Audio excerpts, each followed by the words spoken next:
ഇപ്പോൾ കേന്ദ്ര ആഭ്യന്തരമന്ത്രി അമിത്ഷാ സംസാരിക്കുകയാണ്. അതിലേക്ക്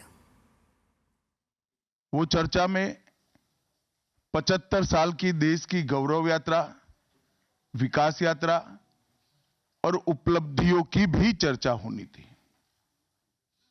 ये तो स्वाभाविक है कि जब लोकसभा में, राज्यसभा में पक्ष और विपक्ष होते हैं तो हर मुद्दे पर लोगों का नजरिया अलग अलग होता है, दलों का नजरिया अलग अलग होता है, वक्ताओं का नजरिया अलग अलग होता है।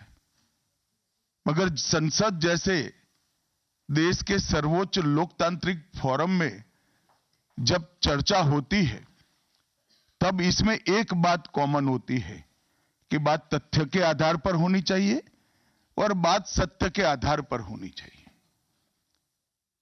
कल से कांग्रेस पार्टी ने जिस तरह से तथ्यों को तोड़ मरोड़ कर रखने का प्रयास किया है, ये अत्यंत निंदनीय है और मैं इसकी निंदा करना चाहता हूं।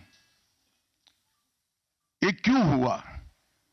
क्योंकि भारतीय जनता पार्टी के वक्ताओं ने संविधान पर, संविधान की रचना के मूल्यों पर, और जब जब कांग्रेस या भारतीय जनता पार्टी का शासन रहा तब शासन ने संविधान के मूल्यों का किस तरह से मूल्यांकन किया, संरक्षण किया और संवर्धन किया, इस पर फैक्ट के साथ भारतीय जनता पार्टी के वक्ताओं ने अनेक उदाहरणों के साथ जनता के सामने विषय रखे और उसमें वो तय हो गया कि कांग्रेस पार्टी आंबेडकर जी विरोधी पार्टी है, कांग्रेस पार्टी आरक्षण विरोधी पार्टी है, कांग्रेस पार्टी संविधान विरोधी पार्टी है, कांग्रेस पार्टी ने सावरकर जी का भी अपमान किया, कांग्रेस पार्टी ने आपातकाल डालकर संविधान के सारे मूल्यों की धज्जियां उड़ा दी, नारी सम्मान को भी सालों तक दरकिनार किया, न्यायपालिका का हमेशा अपमान किया, सेना के शहीदों का अपमान किया और भारत की भूमि तक को संविधान तोड़कर विदेशी देशों को देने की हिमाकत कांग्रेस पार्टी के शासन में हुई। जब ये पूरा सत्य उजागर हो गया तब कल से कांग्रेस पार्टी ने फिर एक बार अपनी पुरानी पद्धति को आजमाते हुए बातों को तोड़ मरोड़ कर और सत्य को असत्य के कपड़े पहनाकर समाज में भ्रांति फैलाने का एक कुत्सित प्रयास किया है। संसद में जब चर्चा हो रही थी, ये सिद्ध हो गया कि बाबा साहेब आंबेडकर का कांग्रेस ने किस तरह से पुरजोश विरोध किया था। बाबा साहब के न रहने के बाद भी किस प्रकार से कांग्रेस ने बाबा साहब को हाशिए पर धकेलने का प्रयास किया।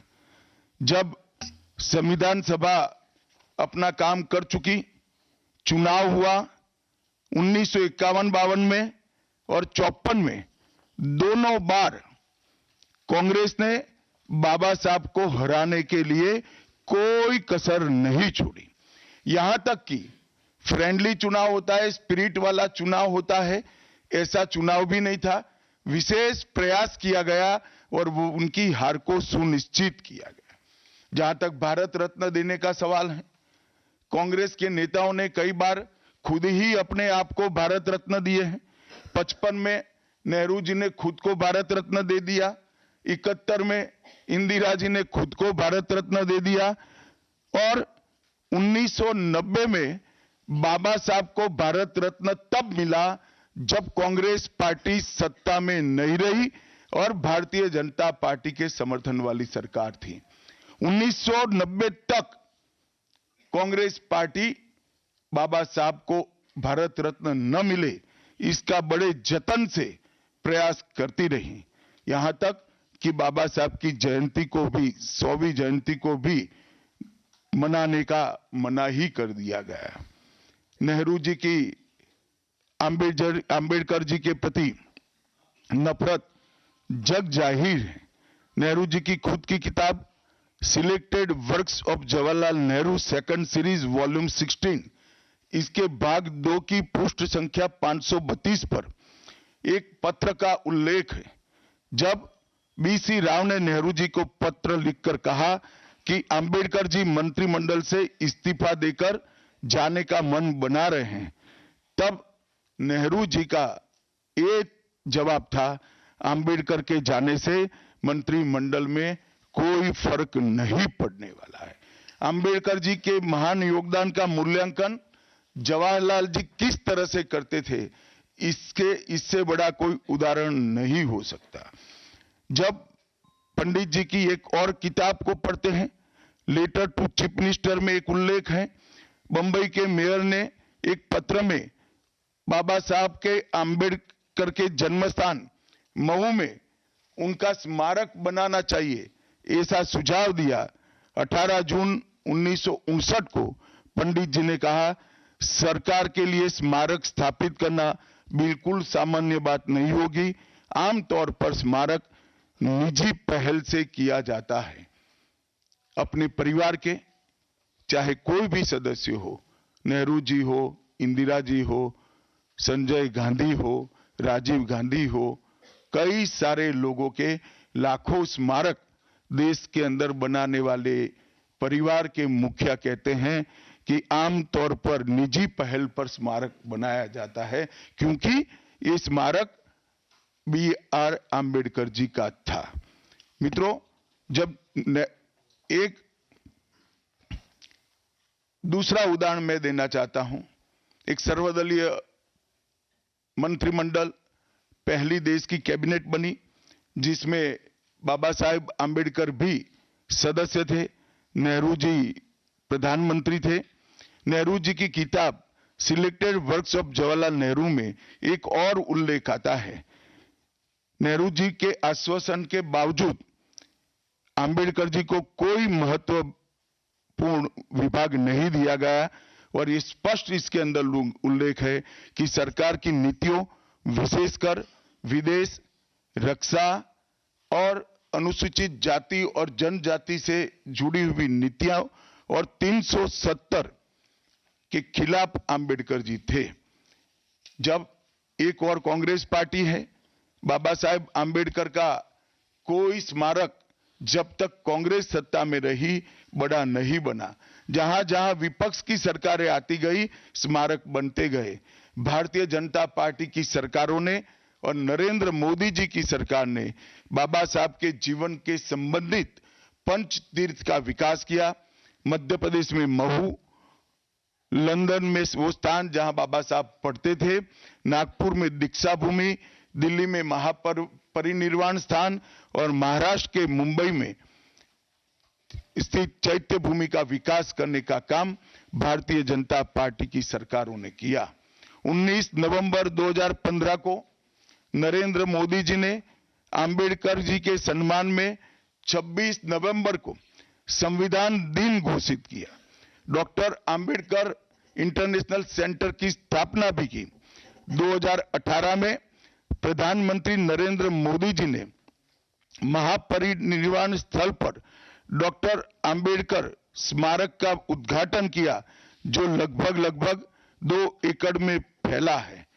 मित्रों, मैं आज जब आप सबके सामने उपस्थित हुआ हूं, तब राज्यसभा में मेरे बयान को तोड़ मरोड़ कर पेश किया गया।